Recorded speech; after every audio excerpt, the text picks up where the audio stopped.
Welcome to JWL Sports, where we review all the best sports clips from around the country. Now you're probably wondering, why should I watch over here instead of over there? Because over there, they don't care about what you have to say. They talk down to us all the time. They say this at least once a week, that we're just a bunch of clowns in the YouTube comment section, a bunch of clowns on Twitter, but I think it's the opposite. I think we know exactly what we're talking about. So I read every single comment. So if you think what I'm saying is the most ridiculous thing you've ever heard, let me know in the comments below.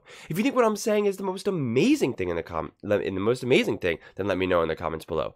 Either way, let's get into some discussions, let's get into some fights, but ultimately, let's just have some fun. And please do consider subscribing, as I'm trying to build an amazing community here, and honestly, we're well on our way to doing it. I want to grow something truly, truly special that we all feel connected to, something that we're really excited and proud to be part of. And honestly, it's already becoming that, and it's just, I would absolutely just love to see you part of it. So without further ado, let's get to it. We're watching a clip with First Things First, with Nick Wright reacting to Cowboys versus the Packers, and kind of how that's all going to unfold. I haven't watched this clip, but I can guess that it's going to be pretty obvious that he thinks that the Cowboys are just going to win quite easily. So let's get into this. Since the elimination of the second bye, that's fine. Sorry. He eyed. No, you look great. He eyed. No number 2 seed has lost since the elimination of the second bye. Cowboys also have a 16-game winning streak at home, currently favored by over a touchdown. We're all officially picking the Packers. What? What? We're all officially picking the Packers? I believe so. Greg might be, but Greg, are you? the rest of us have the doubts. Cowboys. I mean. This guy is in shambles because of It's Belichick. okay, we He understand. wasn't even being funny. I We could tell understand. from the That was just look a in his mistake. eye. He was not being completely funny. understand. I knew he was just Sorry, we're not all lost. picking the Packers. You even had written down Packers? It's been a rough day. Okay, sorry about that. Go I shouldn't even be at work. Sorry. Go ahead. We're all officially picking the Cowboys. We're all we officially think. picking the Cowboys. Yeah. So, Brew, is there any chance the Cowboys have an F game? You know that an F game is almost always on the board for the Cowboys. But I am going to say no. Wow. There will be no F game. The Cowboys will roll. Green Bay is young. I said it yesterday. They're the youngest team since 1974 to make the playoffs. Their defense is suspect. All right, very suspect. Oh, you're going to let this go this time, huh, Wild? No, I mean, Dak, their defense gives up a lot over the middle, too. And that's where Dak thrives. Like, I think Dak's going to play well. Dallas is hyped. They're ready. Green Bay, I'm sure the players don't feel this way or the coaches, but there is a little sense of, hey, it's been a great year. We got to the playoffs. The future's bright with Jordan, but the future, not the present. So, yeah, I think Dallas is going to roll. I think the F game possibility will come in round two but Baker. not this game. Yeah, I'm with. So, all right, I agree. I mean, I agree with a lot of what he's saying, and just that, it's not like I'm predicting that the Cowboys are going to lose to the Packers. But I think as a player, I know as a player, especially when you're young, maybe if you're older and you're a little bit more mature and you have a lot more experience and just perspective on a season, on a career, on what's possible every single year. But with this team being as young as they are, I don't think they're just happy to be there, I think maybe some of the coaches and the coaching staff are, because they understand, right? They have more perspective. They're looking at this more from the top down. Like Matt LaFleur, understands what's possible. But I don't think this team, right, is just thinking, oh, we're just happy to be here. We're just happy, we played pretty good. We made the playoffs. No, they're thinking no, why not us? It's really hard to step onto the football field and not believe why not us. Because if you don't believe it, then it's just really hard to get slammed to the ground again and again and again. Who wants, seriously, would boxers get into the boxing ring and fight each other for $5, on a massive level? No, you're just not going to casually do that. Would you do that if your life depended on it? Yeah, obviously. But you're just not, like Floyd Mayweather isn't hopping in the ring and boxing for, $5,000. He's just not doing it. And in a lot of ways, that's kind of like what football is all about. And so this notion that that's like going to play a factor into the game, I just wholeheartedly disagree with that. I think the coaching staff, again, couldn't treat it like that. But I don't think that's the messaging that they're sending, right? They're not sending this to the Packers at the meetings. Hey, guys, we're just happy to be here. So just try your best and, we'll see what happens. They're not saying that. They're probably saying, why not us? Let's go. They think that we're just happy to be here. Screw them. We are going to win. We are going to march into Dallas and we are going to punch them in the face. Let's go. Right? Like they're bringing that energy, bringing that mentality, instilling that belief. Again, whether it'll actually happen, I'm not necessarily saying that that's what's going to happen in practice, that they'll be able to execute it, right? But the belief is still going to be there. And then I wonder if this team, how do they call the game? How does Matt LaFleur call the game? Does he go for it on more fourth downs? Are there some more trick plays? Does he pull out all the stops? What kind of tricks does he have up his sleeve in that regard? That's what I'm really curious to see. Because when you do that, when you really go for it on fourth down and you do some of the more trickery and you just really kind of say, screw it, let's go.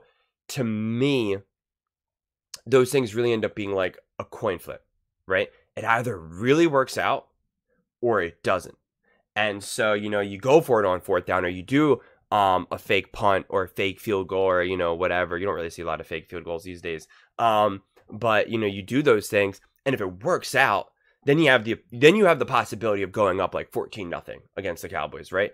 Or you go for it on 4th and 3 and you don't get it, and now you have the opportunity to go down 14-0, right? Now you really backed yourself into a hole. So I think based on how LaFleur kind of calls the game, I think you'll see what type of team he believes he has. If early in the game, the Packers are on their own 40 or something, and it's like, I don't know, 4th and 2, right? And 4th and 3 or something, and they go for it, then I think you're probably believing that LaFleur is thinking he needs every chance that he can get. He needs, he can't afford to like really ever punt because he needs to put up points. And then you'll see what kind of belief. But if he then punts it, then he's like, all right, no, we're okay. And obviously it all depends on where you're at in the game. If it's like the first drive, then, I don't know if you're just going to automatically go for it in that situation. But I think you'll get a sense of how, if he truly believes, because, and to some degree, you can trick players, right? A lot of these guys are so young. They're so new in the league. And the truth is that professional athletes are very, they're very, in a lot of ways, they're kind of easily manipulated. They really are.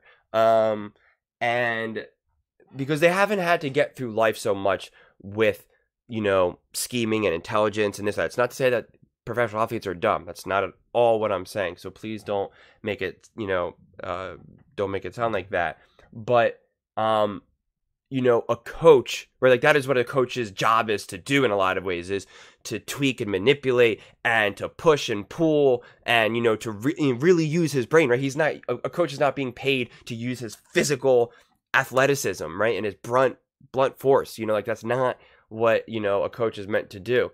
And so it's harder to trick a coach than it is a player, it just is. So Matt LaFleur and that coaching staff will know, do we have a chance right now? Young players who just don't have a ton of experience are harder.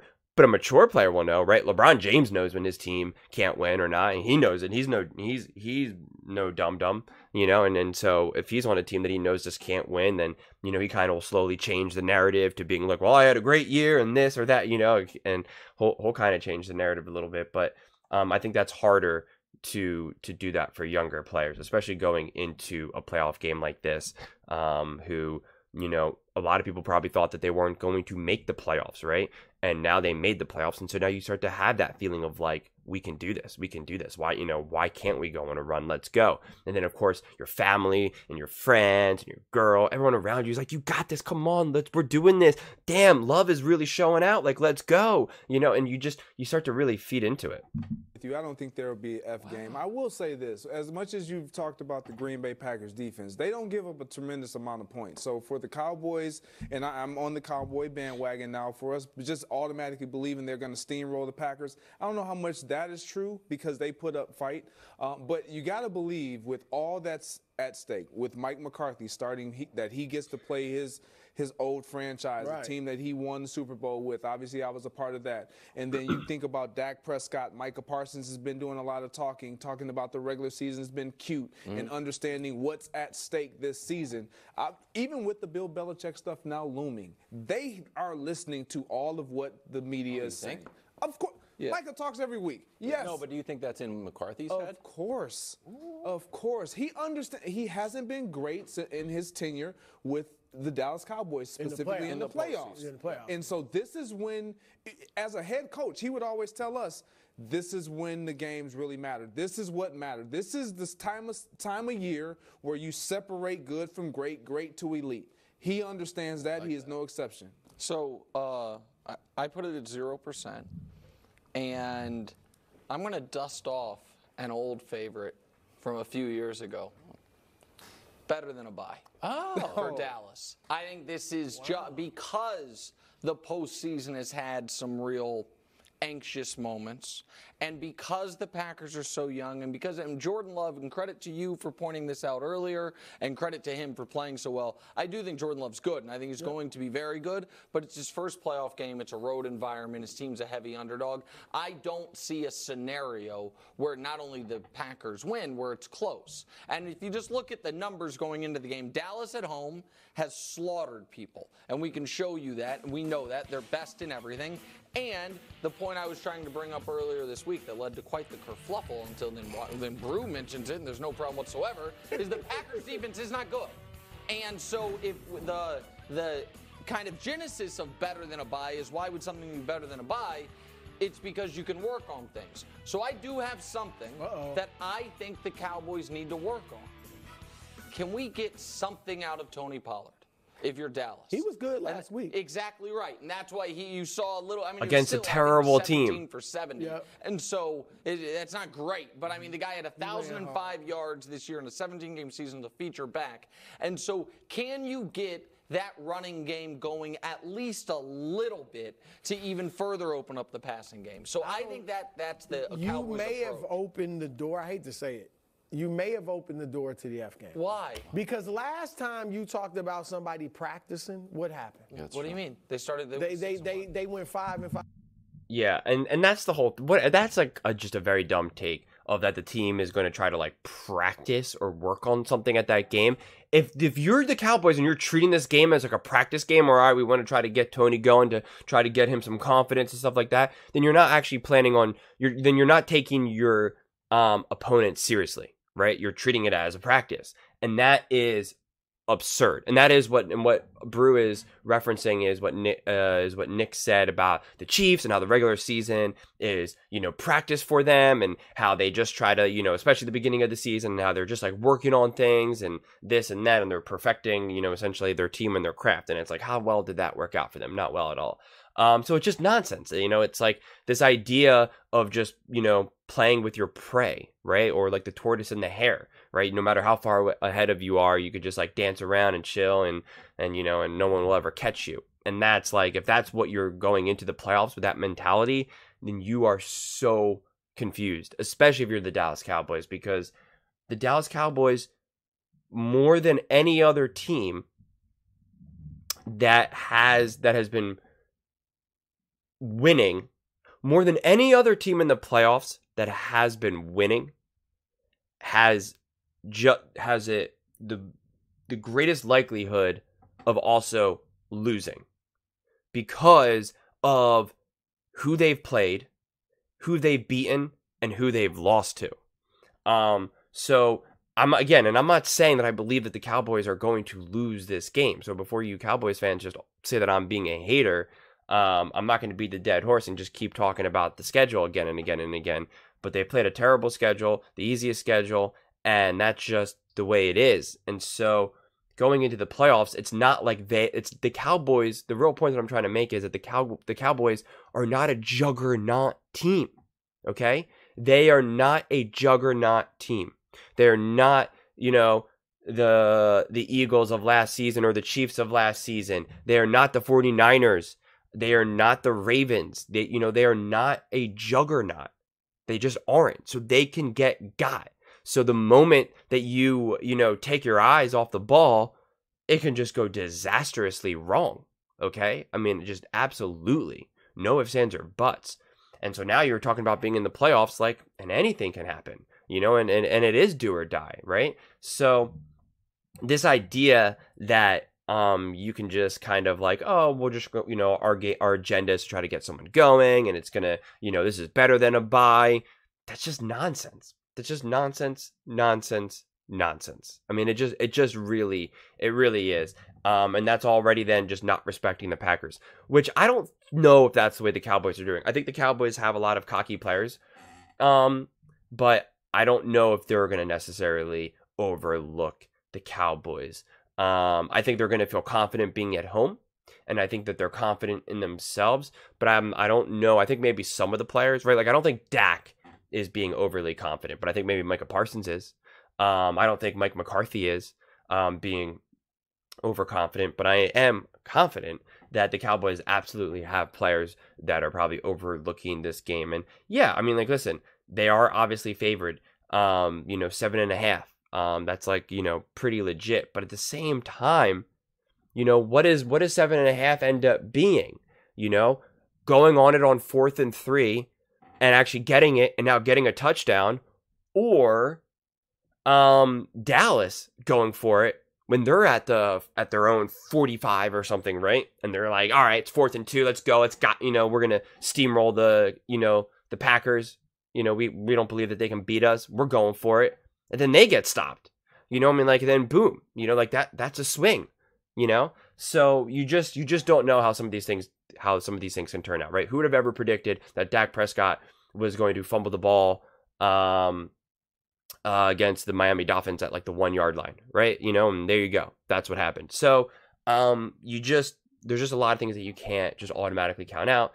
Punt return, right? Last week with the Bills, punt return, 96 yards against the Dolphins. So you just don't know, and that's why going into the playoffs, it is just all focus. And so the fact that there's already, some of this lack of focus, I find kind of interesting. I mean, I really, really do. And in a lot of ways, that's the sign of a team that hasn't won anything, and that's just that's the difference between having seasoned vets who have a championship pedigree, who have actually won, and they actually understand what it takes because they've been there before. So we'll have to just wait and see what happens. I am so pumped for this game. As I've said before, I just hope it's competitive. Because it's not fun to watch that. I mean, even if you're a Cowboys fan, I'm I don't know. Is it really that fun just to watch them go up big and then just never look back? I mean, it's just not that exciting. I mean, I don't. I mean, even when my team is winning, it's just I want to be a little nervous. I want the fun. I want the excitement. I don't need my players to be sitting, in the 4th quarter with 10 minutes to go. That's no fun. But I would love to hear your thoughts on this one. What do you think? Do you think the Packers actually have a chance? Do you think the Cowboys are already overlooking the Packers? I mean, I would love to hear what you guys all have to say on this one. Let me know in the comments below. And please don't forget to subscribe. As I said, we are building an amazing community here, and I would absolutely love to see you part of it. And please do consider giving this video a thumbs up, as it really helps with the visibility and the algorithm. Thank you so much, and see you next time.